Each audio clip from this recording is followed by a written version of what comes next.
কিন্তু প্রত্যেকদিন তার বাড়িতে খাবার পৌঁছে ব্যাপার কি আমি বুঝতে পারলাম না।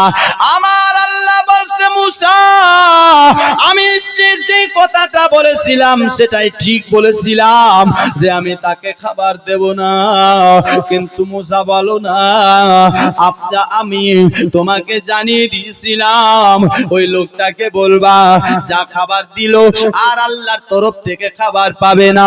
ও মুসা ওই লোকটা জানে আল্লাহ আমাকে খাবার দেবে না, তার শর্ত কি করেছে তোমাকে দাওয়াত করেছে, বাওয়ার্চিকে দাওয়াত করেছে, গরিব মিসকিনকে দাওয়াত করেছে, করার পর সমস্ত খাবার রান্না করে দিয়েছে, করার পর আমি আপনার গরিব মিসকিনদেরকে খাওয়াইছে, ও কালকে খাবে কি সেটার চিন্তা করলো না।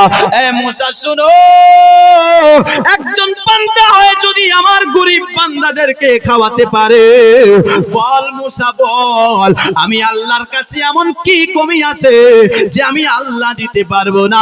তাই আমি আল্লাহ চাই বান্দা আমার খাওয়াতে থাকবে আমার গরিব বান্দাদেরকে, আমি আল্লাহ তার বাড়িতে প্রত্যেকদিন জিন্দেগির যত রিজিক ছিল এতটুকু করে প্রত্যেকদিন পাঠাতে থাকবো।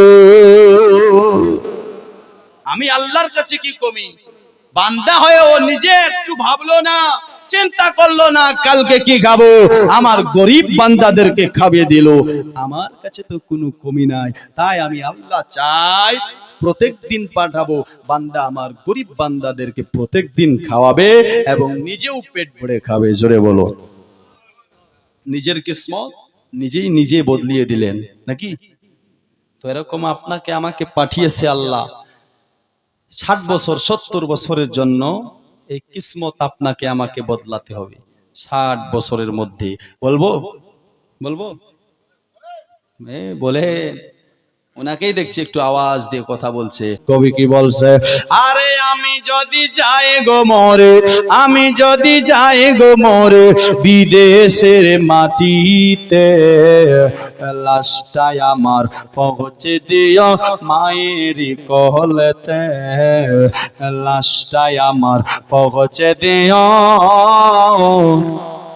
মায়ের কোলেতে, লাশ